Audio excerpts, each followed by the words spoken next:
first day Naomi disappeared felt almost normal. I came home from work, tired, aching from another 12-hour shift at the factory, expecting the usual, her laughter from the kitchen, the faint smell of her perfume lingering in the hallway, the soft clatter of her dishes. But the house was silent. The front door clicked behind me, echoing through the empty rooms. I called her name, a casual, "Naomi? You home?" Nothing. Just the faint hum of the refrigerator and the whispering wind sneaking through the cracks of the old windows. I checked the bedroom. No sign of her. The bed was untouched, the sheets still ruffled from when we went to sleep the night before. Her side of the closet was neat, folded shirts and scarves perfectly aligned, yet her shoes were gone from the rack. My first thought was panic, a flicker of worry that made my stomach twist. Had something happened to her? Was she hurt? By evening, I tried calling her phone, straight to voicemail. I left a simple message. "Naomi, it's Eli. Are you okay? Please call me." No reply. My chest tightened. Anxiety crept in like a shadow across the walls. I paced the living room, running my hands over the furniture, tracing memories in the grooves of the oak coffee table we bought together 30 years ago. Memories of laughter, arguments, small victories, and quiet defeats. Naomi was nowhere. The next day brought silence again. I didn't sleep well. Every creak of the floorboards, every whistle of the wind outside the window made me jump. I tried to convince myself she was just taking a walk, visiting a friend, perhaps overwhelmed by something I didn't yet understand. But a week had passed now, and the tension in the house had become almost tangible, pressing against my chest every time I sat down, every time I poured my coffee alone in the kitchen that used to smell of her morning cinnamon and toast. Began retracing our last conversation. It seemed insignificant then, a small disagreement about grocery lists or television shows. But now, each word replayed in my mind like a clue in some cruel puzzle. Naomi had said, "I just need some space." That phrase had sounded trivial, maybe even reasonable, but now, the emptiness behind it gnawed at me. Space. A week of complete disappearance. No call, no text, no explanation. Just absence. I called her friends, one by one, asking if they had seen her. Each call ended with the same cold, uneasy response. "No, Eli, I haven't heard from her." I began checking our bank accounts, hoping maybe she had withdrawn some money for a trip, a spontaneous plan I hadn't been part of. Nothing. Every statement was normal, predictable, except for the silence she left in the house. By the third day, frustration settled in. I started noticing things I had never paid attention to before. The faint scratches on the hallway wall, the way the curtains didn't fall perfectly, the small pile of mail that hadn't been touched. It was almost as if she had deliberately vanished without a trace, leaving a house filled with memories but devoid of her presence. Each tick of the clock was a reminder of the days slipping away. I didn't cry at first, not immediately. I wasn't sure if it was pride, shock, or some deep, unspoken resignation that prevented me from breaking down. Instead, I moved methodically through the house, straightening cushions, making tea, checking the locks. It was the only control I could exert in the chaos her absence had created. The silence was suffocating, yet it forced me to see her in ways I hadn't in years. By the fifth day, anger started to mix with worry. I remembered the arguments we had, small, trivial ones about money, chores, little things I had brushed aside. Had they built up? Was this her silent protest? Or was it something far darker that I hadn't imagined? I felt the sharp sting of suspicion creeping into my mind, a seed planted by the absence that was now growing, twisting into fear. Sleep became a stranger. Nights were long, haunted by the echoes of our past conversations, by the fleeting glimpses of her laughter in my memory. I found myself staring at her favorite chair by the window, imagining her sitting there, reading a book, pretending the world didn't exist outside that small frame of sunlight. My imagination was cruel. Sometimes I saw her walking away from me, suitcase in hand, never to return. Other times, I pictured her smiling at someone else, laughing in a way that had once belonged only to me. By the seventh day, I made a decision. The quiet despair that had settled over me for nearly a week transformed into clarity. I couldn't wait any longer. Something had happened, and I needed to know the truth. The calmness that had eluded me for years returned, not as joy, but as focus. The kind of focus a man discovers when he realizes he must face reality, no matter how painful. I started calling old contacts, a private investigator recommended by a colleague. His name was Jonathan Marks, a man with a reputation for discretion and efficiency. I explained the situation. Naomi had disappeared without notice, without explanation, and I needed answers. Within hours, Marks had begun his work, digging through records, tracing her steps, uncovering patterns that I had ignored or rationalized. I spent the remaining hours of the week preparing myself mentally. I reflected on 32 years of marriage, the good, the bad, the mundane, and the miraculous. I remembered the sacrifices, the shared dreams, the late-night conversations and quiet mornings, and I realized something chilling. Naomi had taken a part of my life with her when she vanished, leaving me with not just absence, but uncertainty. On the seventh evening, as the sun began to dip low and cast long shadows across the living room floor, the phone rang. Marks had called. There were developments, he said. Information that might explain her disappearance. Didn't answer immediately. Instead, I sat in the armchair by the window, staring at the fading light, imagining the woman I had loved and trusted walking somewhere far away, unbothered by the storm she had left behind. I knew then that the world I had built with Naomi, brick by brick, memory by memory, was fragile. And in her absence, I had become a man who would either crumble or rise, depending on what I discovered next. The week of waiting had sharpened me. It had shown me the quiet power of observation, of patience, of resolve. By the time Naomi finally walked back through the door, the man who would face her would not be the same man who had watched her vanish. The day Naomi returned began like any other, yet it was far from ordinary. I was in the kitchen, meticulously washing the dishes I had left in the sink over the past week, my hands chapped and stiff from the scalding water. The sound of the front door clicking made me pause mid-motion. My chest tightened, a strange mixture of hope, dread, and disbelief pressing against my ribs. Naomi stepped inside, her presence immediately filling the room, as if the empty walls had been waiting for her all this time. She smiled, that same smile that had once disarmed me, that smile that had made me fall in love with her decades ago. But now it felt different, brazen, untouchable, almost mocking. Her hair was slightly tousled, her shoes neatly slipped off as if she had never been gone. She carried herself with an air of casual arrogance, the kind only someone utterly confident in their impunity could wear. "Eli," she said lightly, tossing her purse onto the sofa with a soft thud. Her voice was calm, almost playful. "I just needed some time away from you." Trembling, away. Those words sliced through the quiet of the house like a blade. For a week I had endured worry, anxiety, sleepless nights, and now, as if it were nothing, she returned, casually announcing that her disappearance had been entirely her choice. "You should be grateful," she continued, finally meeting my eyes, a glimmer of triumph in her gaze. I came back, grateful. The word hung in the air, almost tangible, like a whip cracked across my chest. And yet, strangely, I felt a calmness I hadn't experienced in years. My heartbeat steadied.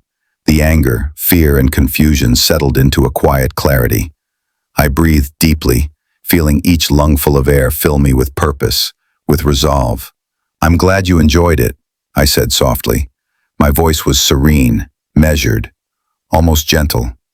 "Because now, you'll have all the time in the world." Her eyebrows rose, a flicker of confusion crossing her face. I moved toward the credenza, the wooden piece of furniture we had purchased together, and opened the top drawer. My fingers closed around the black envelope I had placed there 7 days ago, waiting, anticipating, planning. I turned back to her, holding it out like a final act, like a verdict delivered, quietly but inevitably. Naomi's eyes narrowed, the smile faltering, sluggish. "What is this?" she asked, a note of fear creeping into her voice. "Open it," I replied, still calm. Trembling, she broke the seal and began pulling out the contents. The first page was a photograph, an image of her with someone else, someone I had never seen in our home, captured in a private moment that should have been invisible to the world. Her face drained of color immediately. Then came more documents, hotel receipts, text messages, screenshots of conversations, all meticulously arranged, exposing a betrayal I hadn't fully imagined, but had begun to suspect in the quiet hours of my sleepless nights. Her eyes darted frantically from one page to the next, faster and faster, the color of her face cycling from red to pale, as if she were a fruit ripening badly and unevenly under some invisible sun. Where did you get this?" she stammered, her voice trembling. The superior tone that had greeted her return vanished, replaced by panic, fear, and disbelief. I settled into the armchair across from her, crossing my legs deliberately.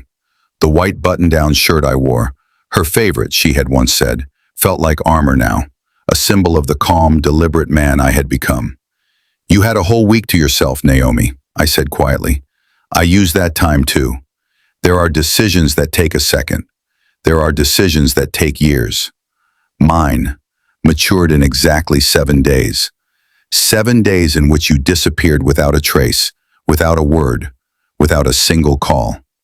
And when you returned, you acted as if nothing had happened, as if I were too stupid to notice, too old, too blind, too insignificant."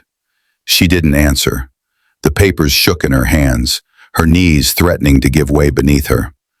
I could see her trying to process what she was seeing, her mind refusing to accept the reality she had created. "I hired a private investigator," I said, letting the words settle slowly into the silence like a stone in a still pond. "A very good man, professional. He got everything I needed in less than 3 days." Her gaze flickered to the papers again, panic deepening. The photos, the receipts, the messages, everything laid bare. Naomi's shoulders shook, and a small sob escaped her lips. I can explain," she whispered, almost pleading. "No," I interrupted softly, holding up a hand. My voice remained gentle, almost nurturing, but edged with steel. "I don't want explanations, not anymore." I stood, moving toward the window, where the afternoon sunlight filtered through, bathing the room in warm, deceptive calm. Outside, life went on. Neighbors mowed lawns, children played in the street, cars passed by without a thought. The ordinary world was oblivious to the earthquake inside our living room, to the collapse of trust and the shattering of 32 years of shared life. "Do you know what hurts the most, Naomi?" I asked without turning. I heard a soft sob behind me, but I didn't look back. "It's not the betrayal itself. I'm 63 years old. I've seen enough of this world to know people are capable of anything. No, what hurts is that you treated me like an idiot. You thought I wouldn't see. You thought I wouldn't notice." Ginger, her weeping grew, uncontrolled now, a raw, unmasked sound of fear and regret. But I didn't turn. I stayed standing, calm, reflecting on the years spent building a life together, the sacrifices I had made, the hours worked, the nights spent worrying, the dreams we had woven together. 32 years, Naomi, I continued. 32 years of marriage. I worked 12 hours a day, half my life, to give you the house you wanted, the trips you dreamed of, the security I promised on the day we got married.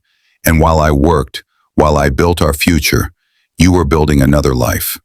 A life with another man, using my money, betraying everything we built. Please, her voice broke, desperate. There are more papers in that envelope, I said quietly, turning toward her at last. Bank statements showing transfers to his account. $20,000 in total, from our savings, from the fund we were going to use for our retirement. Her face went pale again, tears streaking her makeup, mascara running down her cheeks like black rivers. The realization hit her fully now, not just the betrayal, but the calculated exposure. Every step I had taken in the last week, every hour of silent suffering, had led to this moment. I could have moved toward her, comforted her, reminded her of who I had been, who we had been. But that man, that husband, had been buried under years of deception and quiet heartbreak. All that remained was the man who had waited, observed, and now acted. "You have a whole week to collect yourself, Naomi," I said softly, opening the door. The fresh air outside felt like a blessing. "By Sunday, gather your things. I've hired a lawyer. The house stays in my name. The accounts are closed. Everything is arranged." Naomi sank into the sofa, the papers still clutched in her hands, defeated, broken, the facade of confidence erased completely. Outside, the world continued its ordinary rhythm. But inside, the truth had been delivered, and nothing would ever be the same. The morning after Naomi's return, the house was quiet again, but this quiet was different. It wasn't the emptiness of her absence that had hung over me for a week. This was the tense silence of anticipation, the fragile, brittle kind of calm that comes just before the storm breaks. I had spent the night planning, thinking, preparing every word, every move, every detail. The black envelope still sat on the credenza in the living room, like a loaded gun waiting to fire. Naomi had been unusually subdued since yesterday. The confidence she had displayed on her return had collapsed under the weight of the documents I had shown her. Her hands trembled slightly, and the makeup on her face had smeared into ghostly shadows beneath her eyes. The arrogance, the casual disdain, had vanished. All that remained was fear, the kind that seeps into your bones and keeps you from breathing normally. I poured myself a cup of coffee, the aroma grounding me in the reality I had chosen to face rather than escape. I sat in the armchair across from her, watching her fidget on the sofa, her gaze darting nervously around the room as if she were searching for an escape route that didn't exist. Immediately, "You had a whole week," I said softly, my voice almost gentle, almost kind. "A week to enjoy freedom, to imagine life without me, to feel the thrill of being away without consequence." Jeng didn't answer, her lips pressed together, her eyes fixed on some point beyond me, beyond the walls, as if looking into the distance could erase the past 7 days, or maybe the past 32 years. "I also had a week," I continued, setting my coffee on the side table. "A week to watch, to learn, to understand everything you thought you could hide. And now it's time for the rest." I reached for the black envelope, the leather-like texture familiar under my fingers. The envelope was thick, heavy with papers, photographs, and documents that would lay bare every secret she had carried for 2 years. I held it out toward her, and she flinched as if I were holding a weapon instead of evidence. "Open it," I said calmly. Her hands shook as she broke the seal. The first photograph slipped out, Naomi with another man, laughing, leaning close in a way she had never leaned toward me in decades. Her face, pale when she first opened the envelope, now turned red, then paled again, then red once more, cycling through fear, anger, and shame. Next came the hotel receipts. Each one was meticulously dated, meticulously accounted for. She had spent nights in expensive hotels, using our joint account to pay for rooms, dinners, and little luxuries she had once insisted we share together. The evidence was undeniable. The betrayal wasn't a fleeting mistake. It was systematic, deliberate, and sustained. Naomi's voice when it came was a broken whisper. Where did you get this?" "I hired a private investigator," I said softly, letting the words sink. "Jonathan Marks. He's discreet, efficient, professional. Everything you tried to hide, he found, and I saw it. All of it." Her knees gave way beneath her, and she sank onto the papers as if they were her lifeline. "Eli, I can explain," she stammered, tears streaming down her face. "No," I interrupted gently, raising a hand to halt her words. I don't want explanations anymore. I've heard enough. I've seen enough. I understand now. What surprises me, Naomi, is how calm I feel. Not angry, not screaming, not crying, just calm. The calm was earned through a week of silent suffering, a week of imagining every possible betrayal, a week of watching her absence erode my trust until it could no longer hold the illusion of security. The calm was power, and I had claimed it. She clutched the papers tighter. Eli, please, I made a mistake. It wasn't. Stop, I said softly. Don't speak. I don't want words. I want truth, and truth doesn't need excuses. It doesn't need apologies. It needs acknowledgement. I stood and walked slowly toward the window, where the morning light fell across the room, highlighting the dust motes dancing lazily in the air. I could see the world moving on outside, oblivious to the personal devastation unfolding within these walls. Children ran down the street, dogs barked, neighbors mowed their lawns, and the sun climbed steadily into the sky. Life outside continued as if nothing had happened, but inside, everything had changed. You know what hurts the most? I asked, not turning around.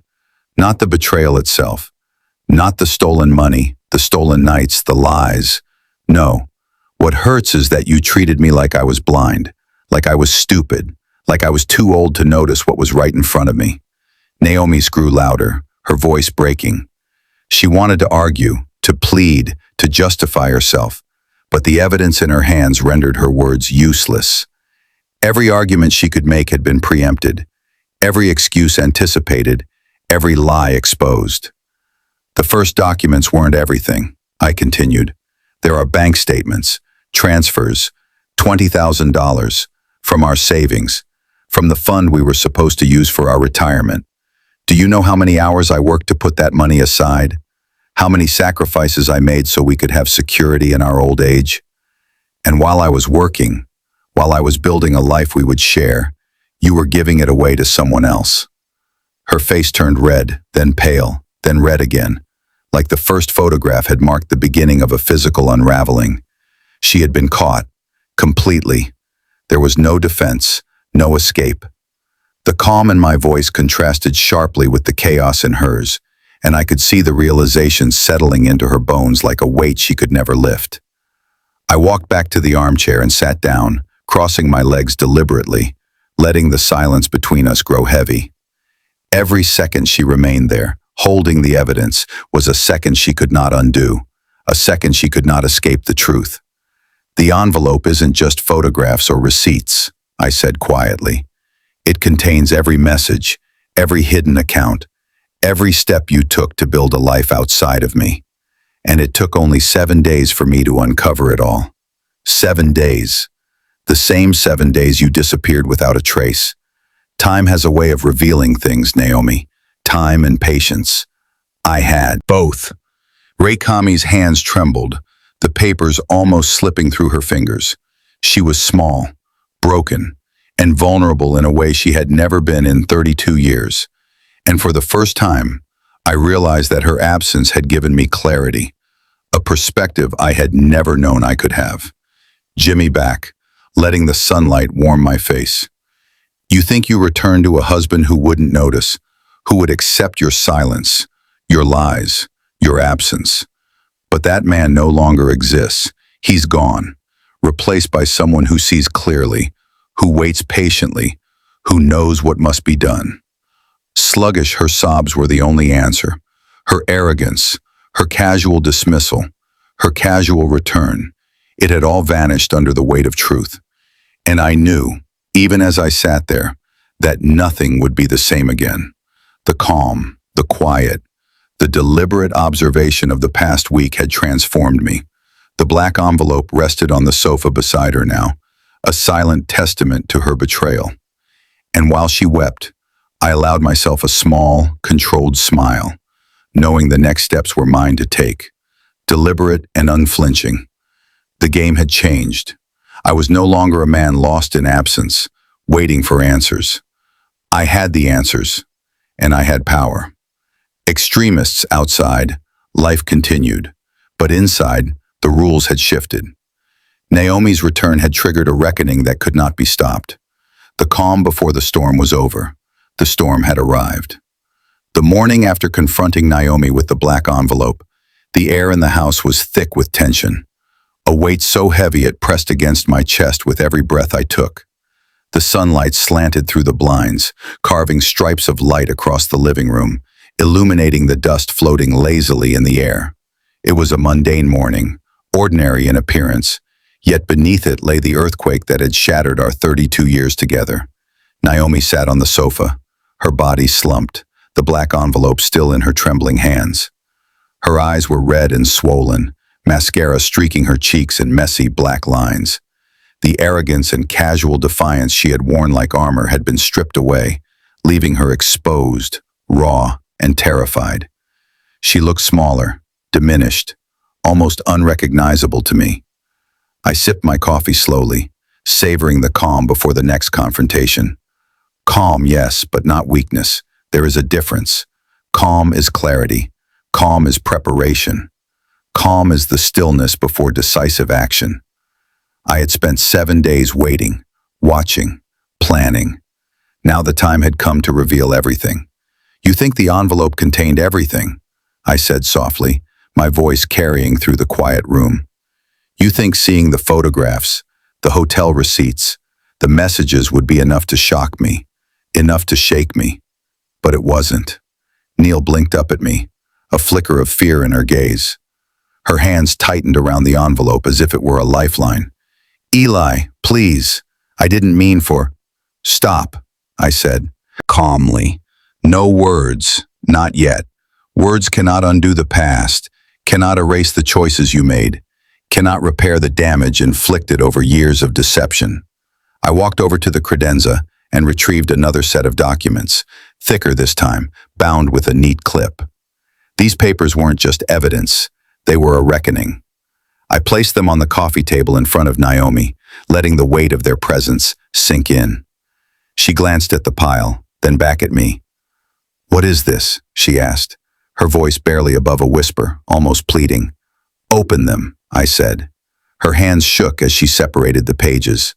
Bank statements, legal documents, receipts, and financial transfers stared back at her. The numbers were precise, undeniable. The transfers to her lover's account totaled $20,000. $20,000 taken from our shared savings, from the fund we had painstakingly built for our retirement. Her lips parted, but no sound came out. Her hands shook so violently that one of the papers slipped to the floor. I didn't move to pick it up. She had to face it. She had to see what her choices had wrought. "Do you know how many hours I worked to earn that money?" I asked quietly, almost gently. "Do you know the sacrifices, the overtime, the nights I spent exhausted and alone, thinking about the life we were building together? And while I was working, you were giving it away, building a separate life, a hidden life." Turbulence streamed down her face now, uncontrolled, messy, a river of regret that couldn't wash away the truth. "Eli, No," I said again. "No explanations, no excuses, just truth. The truth is enough." I took a deep breath, letting the calmness flow through me, steadying me against the storm of emotions that had threatened to engulf me during her disappearance. Calm doesn't mean detached. Calm means deliberate. Calm means you know exactly what comes next. I sat down slowly across from her, crossing my legs, and let the silence stretch between us. The weight of 32 years, the quiet betrayal, the stolen money, the lies, all of it hung in the air, dense and almost suffocating. "You see, Naomi," I said, my voice measured, deliberate. "I didn't just wait for you to come back. I didn't just sit and stew in anger and confusion. I acted. I discovered the full extent of your betrayal. And now, everything is prepared. Everything is arranged." She looked at me, panic rising in her eyes. "Arranged? What do you mean?" Flaming forward slightly, resting my elbows on my knees, letting my fingers intertwine. "I mean that our lives are about to change, permanently. You have taken from me not just money, not just nights and trust, but years of my life. And while I could have been angry, screaming, tearing the house apart, I chose another path. I chose clarity. I chose action. And that action has consequences. Hermione shook. She tried to speak again, but I held up a hand. No, let me finish. The next steps are not up for debate, not for negotiation, not for excuses. I opened the next document, spreading it across the table.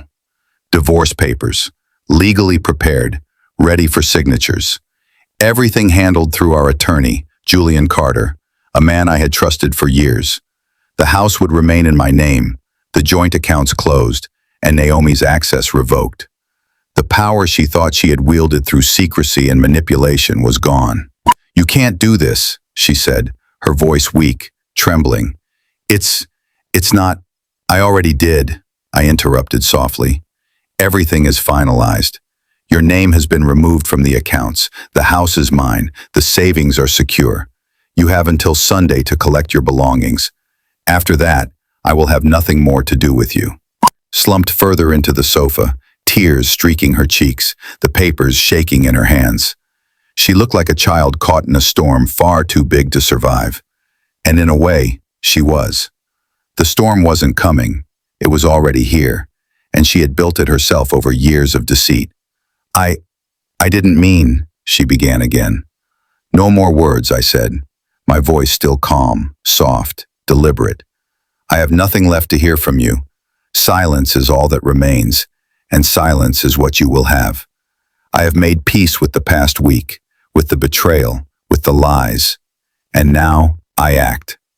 I rose slowly, feeling the weight of the documents in my hands, the black envelope now empty, its contents having served their purpose. Naomi didn't move, didn't protest, didn't beg. Her collapse had rendered her powerless, and for the first time I felt the strange liberation that comes from taking control of a situation you once felt helpless in. I walked toward the door, each step deliberate, measured, a rhythm that mirrored my heartbeat. The evening air awaited, fresh and untainted by the deceit inside these walls. I paused at the threshold, looking back one last time. Naomi was still on the sofa, a small, broken figure in a room that had once been our sanctuary. "You have until Sunday," I said softly. "Gather your things. After that, this ends. For both of us." The house was silent once more, but this silence was different from the one that had haunted me during her absence. This silence was complete. It was not empty. It was decisive. It was final.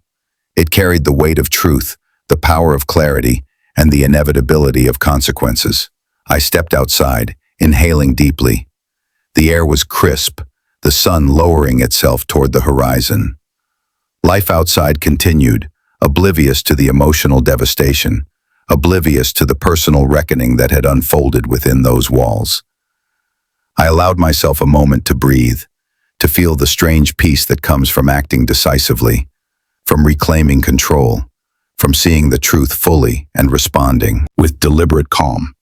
Naomi's betrayal had been revealed, her deception laid bare, and I had emerged not broken, not defeated, but resolute, calm, and fully aware of the steps I would take to ensure that the life I had built and the life I had yet to live would no longer be controlled by lies, secrecy, or manipulation.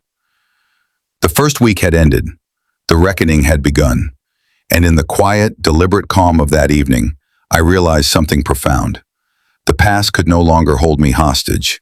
I was free, and the future, uncertain, challenging, and raw, was mine to shape. The days after the confrontation were strange, almost surreal. The house, once vibrant with our shared life, felt like a tomb of memories, each room heavy with echoes of laughter, arguments, and quiet moments that had now turned into evidence of a life unraveling. Naomi moved like a ghost, quiet and tentative, the weight of her actions pressing her down, making each step a labor.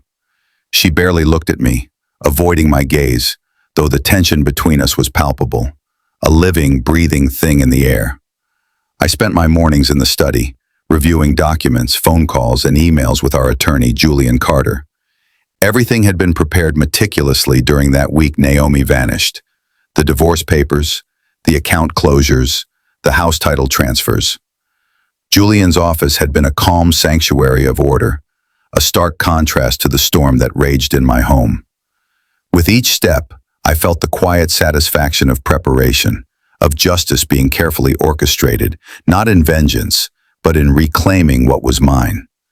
Naomi, meanwhile, had begun collecting her things slowly. Every item she touched seemed charged with her guilt. Photographs she had left on shelves, letters she had tucked into drawers, even small, insignificant objects became symbols of her deceit. She packed mechanically, her hands trembling, tears streaking her face. At times I watched her from the armchair by the window, the sunlight casting long shadows across the room. I felt nothing but calm. The storm had already passed through my soul.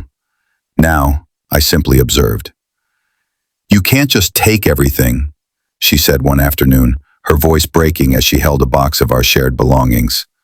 "The house, the money, it's not fair. Fair?" I interrupted, my tone soft, almost gentle yet final. "Naomi, fairness ended the moment you began building a secret life behind my back. Fairness ended the moment you stole from me, from us, from the life we promised to share.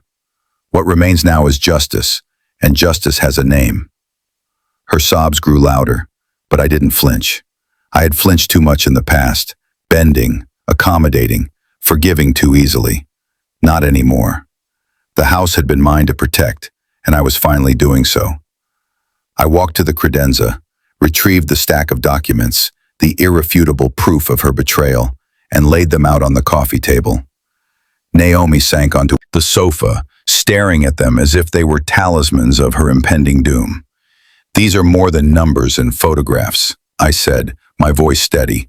"They are the story of your choices.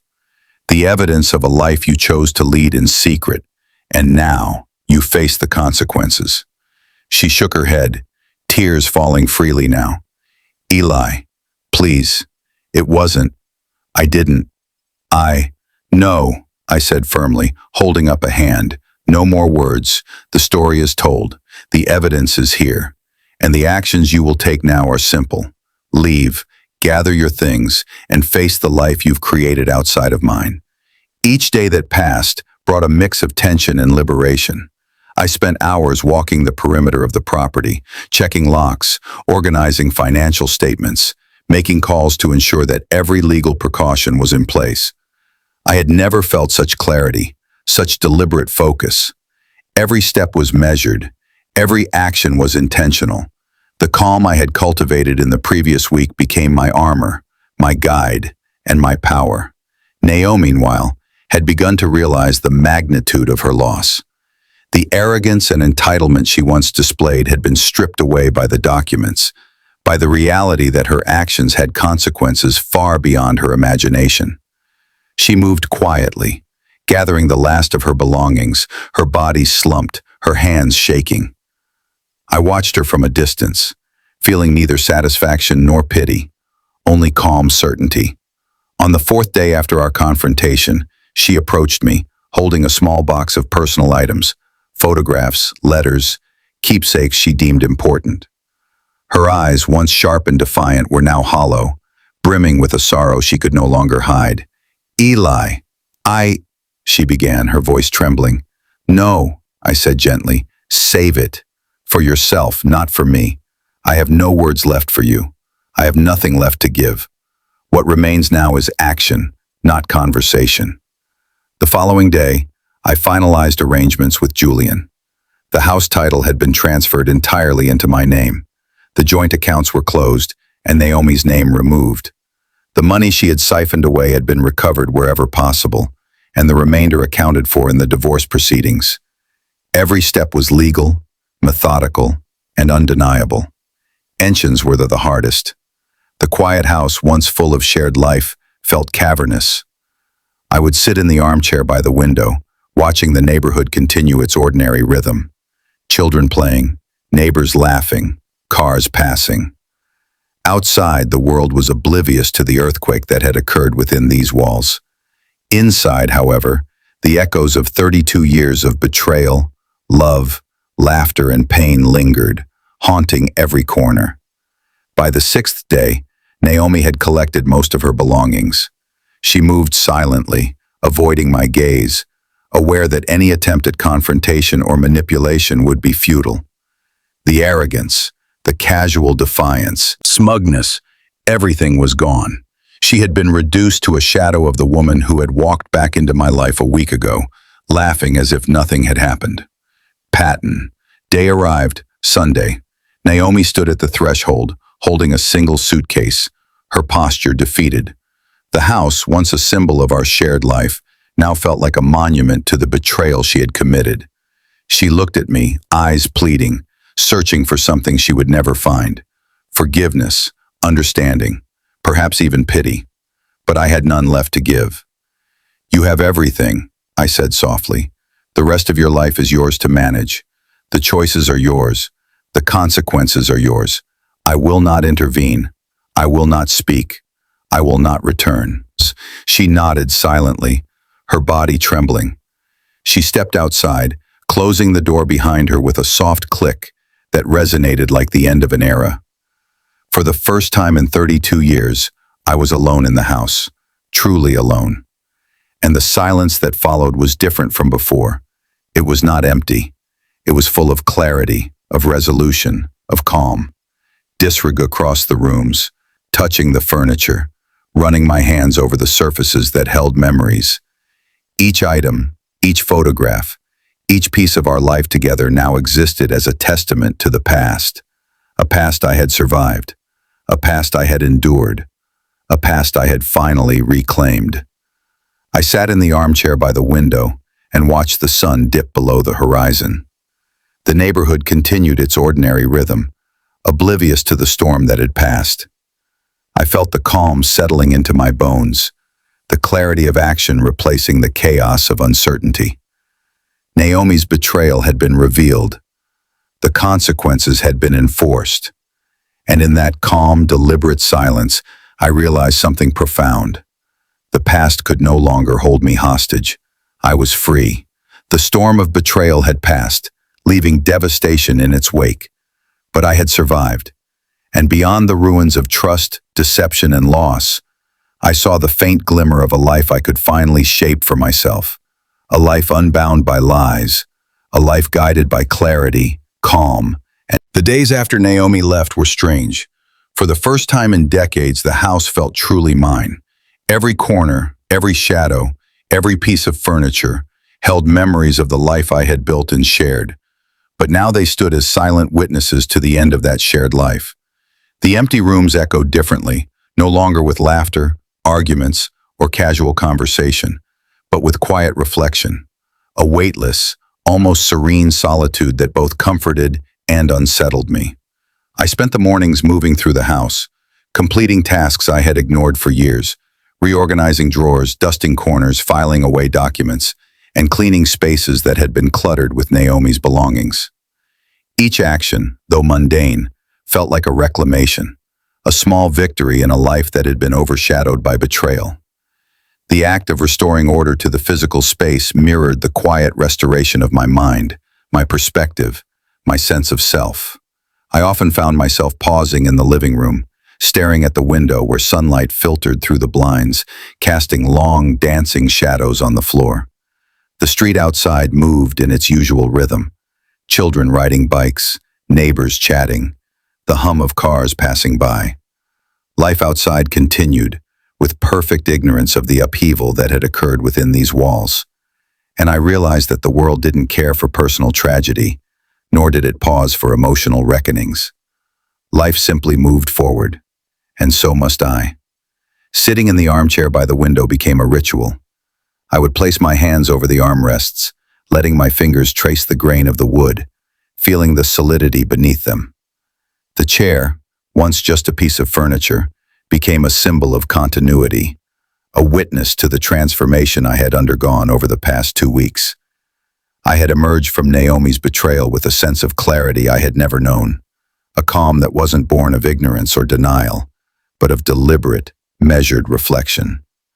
I thought about our 32 years together, the life we had built, and the life she had secretly constructed outside of me. The weight of that realization was immense. Naomi had taken pieces of our shared history and twisted them for her own gain. And yet, through all of it, I had survived. I had endured. And now I was free to reconstruct my life without deceit, without fear, without the shadow of someone else's duplicity clouding my days. Evenings were different now. I would make myself a simple dinner, often sitting alone at the table that had witnessed so many family meals, discussions, and disputes. The quiet was profound, yet it was not empty. It was full of understanding, of measured patience, of the knowledge that I had done everything within my power to confront betrayal, uphold truth, and reclaim my life. I reflected often on the black envelope, the documents, and the evidence of Naomi's betrayal. They had been tools, yes, but also mirrors. They reflected not just her actions, but my own resilience. The calm I had cultivated during her absence, the deliberate steps I had taken to protect myself, my finances, and my future. All of it had culminated in a clarity that could not be undone. There were moments when memory struck sharply, when I remembered a laugh, a touch, a shared glance from years past. I allowed myself to feel those memories fully, without judgment or bitterness. They were part of my history, part of my life, and they did not have to be discarded or denied. Yet, I also recognized that they were gone from my present, just as Naomi was gone from my home. Acceptance, I realized, was different from forgetting. It was understanding that what had been was now complete, that what had been lost could not be retrieved, and that the future required new construction. During the first week of her absence, I had hired the private investigator, collected evidence, and confronted her. Now, in her permanent absence, I focused inward. I considered how I had allowed myself to become so entwined with her presence, so reliant on her approval, so trusting that her actions could never betray me. Those patterns of dependence and expectation had been broken, and in their breaking, I found freedom. Freedom not from memory or emotion, but from deception, manipulation, and fear. I began small routines that grounded me. Morning walks became my sanctuary, the rhythm of my steps across the neighborhood streets aligning with the rhythm of my thoughts. I greeted neighbors politely, but without expectation. I watched children play, dogs run, leaves swirl in the wind. The ordinary world continued, persistent, indifferent, and somehow comforting. Its persistence reminded me that life was larger than any one person, any one betrayal. The world moved on, and so would I. Occasionally, I thought about Naomi. I wondered how she coped, how she faced the reality of her choices, the finality of the consequences I had enforced. But these thoughts were not bitter. They were factual, neutral, like reading a report rather than living in anxiety. I had no desire for vengeance. Vengeance implies obsession. I had none. I had clarity. I had calm. And I had the rest of my life. I revisited the documents from the black envelope frequently, not to relive her betrayal, but to remind myself of the clarity they had provided. Each photograph, receipt, and statement was a marker, a confirmation of the truth. They were not objects of anger or resentment. They were tools of liberation. They allowed me to see clearly, to act decisively, and to protect the life I had built and the life I would now rebuild. The weekends became my own. I explored old hobbies I had neglected, reading, long drives, tinkering in the garage. I found joy in small victories, a well-prepared meal, a book finished, a project completed without interruption. These routines grounded me, reinforced the sense of agency I had reclaimed. For the first time in years, I felt the quiet satisfaction of self-reliance, of autonomy, of life lived on my own terms. I reflected on the concept of forgiveness. It was not for Naomi. Forgiveness for her would be irrelevant, unnecessary. But for myself, it became essential. I needed to forgive not her, but the circumstances, the past, and my own moments of vulnerability. Forgiveness was a way to release the emotional weight I had carried for decades. It was a bridge to the future, a declaration that my life, despite betrayal and loss, could continue with dignity and purpose. Turbulence. As the week drew to a close, I found myself sitting in the living room once more, the evening sun painting the walls with soft golden light. The house was silent, yet it felt alive in a new way. The air was different, filled not with the tension of absence or confrontation, but with the quiet anticipation of life rebuilt. I felt an unexpected sense of gratitude, not for what had happened, but for what I had learned, for the strength I had discovered, for the calm that had settled into my bones. Sexism. Naomi's departure, the evidence, the confrontation, all of it had been painful, transformative, and necessary. I realized that the life I now faced was mine to shape entirely. I could move forward without fear, without doubt, without betrayal looming like a shadow over every decision. Slashing. The sun dipped below the horizon, its light spilling across the floorboards. The neighborhood continued its ordinary rhythm. Children returning home, cars passing, dogs barking, neighbors chatting. The world remained indifferent, persistent, eternal. And in that persistence, I found my reflection, my strength, and my future. 32 years of marriage had ended in betrayal, absence, and revelation. But 32 years of experience, resilience, and clarity remained, guiding me into a life unbound, a life deliberate, a life calm. The storm had passed. The quiet that followed was not emptiness, it was liberation. It was reflection. It was the foundation of a new beginning. Sunday had arrived, the day that marked the official closure of a chapter I had once believed unshakable. The house, once vibrant with shared life and laughter, now stood as a silent testament to endurance, truth, and resilience. Naomi had left earlier in the morning, carrying the last of her belongings in a modest suitcase. The click of the front door closing behind her echoed through the empty hallways, a sound that would forever symbolize finality, consequence, and liberation. Assaulting. By the window, staring at the quiet street, the world moving on with indifferent precision. Children ran along the sidewalks, their laughter carrying freely into the crisp morning air. Neighbors watered their lawns and exchanged greetings, oblivious to the emotional upheaval that had unfolded within my walls. Life outside had not paused for my suffering, nor had it waited for justice or closure. Life simply continued, relentless, impartial, and persistent. And I realized, with clarity and calm, that I must continue as well. Walking through the house, I touched the furniture, lingering on familiar surfaces that once held the weight of shared memories. Each room was now mine alone, yet the walls bore witness to decades of love, arguments, compromises, and laughter. I felt the gravity of what had ended, but also the freedom of what remained.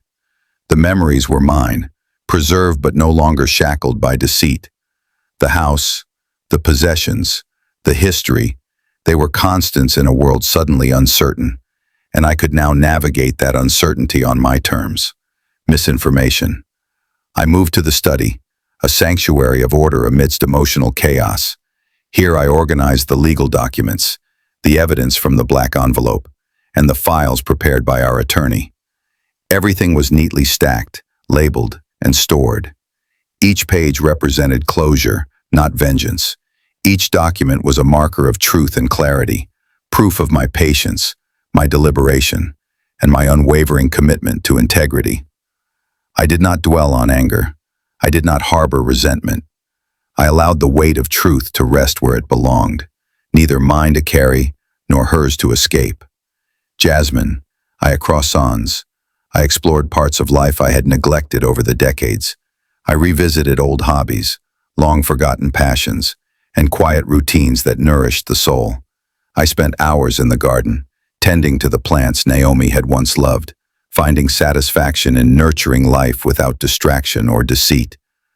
I returned to my books, long shelves of knowledge that had gathered dust, and lost myself in the words of writers who understood the complexities of human nature.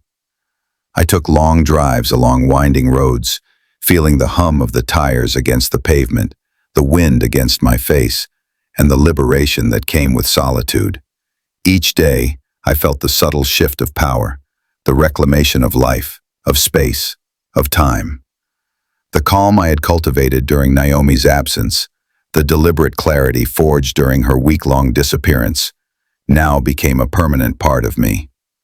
I moved through the house, the neighborhood, and my own thoughts with the quiet confidence of someone who had faced betrayal, observed it fully, and emerged unbroken, whole, and deliberate. The Naomi's betrayal were never far from my mind, yet they no longer carried the same sting. I could recall the shock of opening the black envelope, the photographs, the messages, the financial evidence, and feel only the calm satisfaction of truth revealed. The pain had been endured, the confrontation completed, and the consequences enforced. What remained was clarity, perspective, and the freedom to shape my own path. I reflected often on the nature of trust, love, and betrayal. For 32 years, I had invested myself wholly in a partnership I believed unbreakable. I had given my time, my energy, my love, and my finances to build a life that was supposed to be shared. And yet, betrayal had found its way into the cracks of familiarity, exploiting my trust, my patience, and my expectation of loyalty. The realization was painful, but also enlightening. It revealed the necessity of vigilance, the power of evidence, and the strength that comes from deliberate action. Filled with quiet longing, arguments, or avoidance, became moments of reflection and growth. I would sit in the armchair by the window, a cup of tea in hand, and watch the stars appear, one by one, in the inky sky. The universe was vast, indifferent, and eternal. Human concerns, no matter how intense, were but small ripples in an infinite expanse. The perspective was humbling and liberating. I could see now that my life, though marked by betrayal, was still expansive, still full of possibilities, and still mine to command. I thought of Naomi. I wondered about the life she now faced, the consequences of her choices, and the reality she had constructed outside our shared existence. But these thoughts were not fueled by hatred or longing. They were neutral observations, acknowledgments of facts. She had made her decisions and I had made mine. Our paths had diverged irreversibly, and in that divergence, I found a quiet peace that was deeper than any fleeting satisfaction of revenge could have provided. I began to invest more in myself, exploring interests I had shelved for decades. I enrolled in a local writing class, finding solace and expression in words, crafting stories that reflected both my experiences and my imagination. I revisited the piano, long neglected, and allowed the music to flow through my fingers, soothing the echoes of the past. I reconnected with friends, some of whom I had distanced myself from during the complexities of marriage, rediscovering laughter and companionship that had long been deferred. Week by week, the house transformed with me. The empty spaces no longer felt like reminders of absence. They became canvases for a future yet to be written. Each morning I made the bed carefully, brewed coffee with precision, and opened the blinds fully, letting sunlight flood in. The act of tending to my environment became symbolic of my new life, deliberate, orderly, and fully mine. The legal matters, once urgent and consuming, had settled into routine. The house was legally and wholly mine. The financial accounts were secure. The divorce was finalized. Every document, every signature, every transfer had been handled professionally, deliberately, and without compromise. The world outside acknowledged my autonomy, and so did I. I often sat quietly, reflecting on the transformation. Betrayal had been the catalyst, but not the conclusion. Betrayal had forced awareness, confrontation, and clarity. It had demanded patience, observation, and deliberate action. And through it all, I had learned the resilience that comes from enduring without compromise. from facing truth without denial, and from reclaiming life on my own terms. One walk through the house, running my hands over the surfaces of tables, chairs, and walls, feeling the solidity, the permanence, and the continuity of my life. I paused at the window, looking out at the street, where neighbors chatted and children played, and I felt a profound gratitude, not for what had happened, but for the clarity it had brought. I had endured, acted, and emerged whole. I had faced betrayal, and I had survived. The house, once a shared space, now felt like a sanctuary.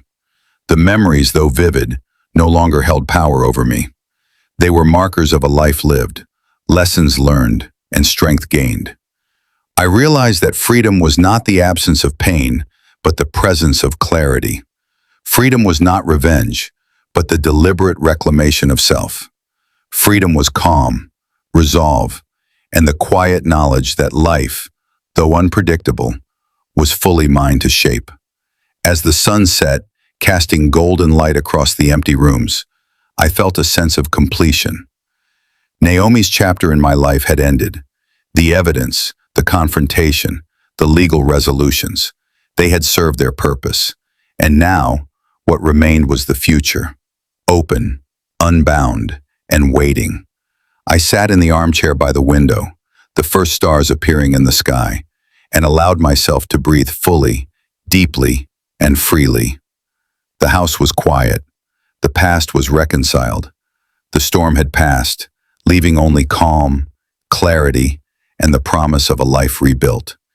In that quiet reflection, I realized the things like the kids, this existence that I think that everyone is well. In that quiet, I realized the two things like that. The storm was revealed, and should not, but life was marketer. In that quiet, the past was kind of left. It worked on the absence of pain. The first time, the memories was really together. In that quiet, I realized the quite legal life is opening. The past was rebuilt, and allowed myself to breathe, open, unbound, and freely, and thanks to reflection, I realized the truth I had known all along. Betrayal cannot destroy a life that is deliberate, prepared, and resilient. The past may shape us, pain may guide us, and loss may teach us, but clarity, calm, and deliberate action define the future. I raised my cup of tea to the empty room, to the life I had reclaimed, to the nights of reflection, to the days of action, and to the limitless possibilities ahead. The new beginning was not a promise, it was a reality, and for the first time in decades, I felt fully alive. Those the world outside continued, indifferent, vibrant, relentless, and I, at last, was ready to move forward, deliberate, calm, and unbound.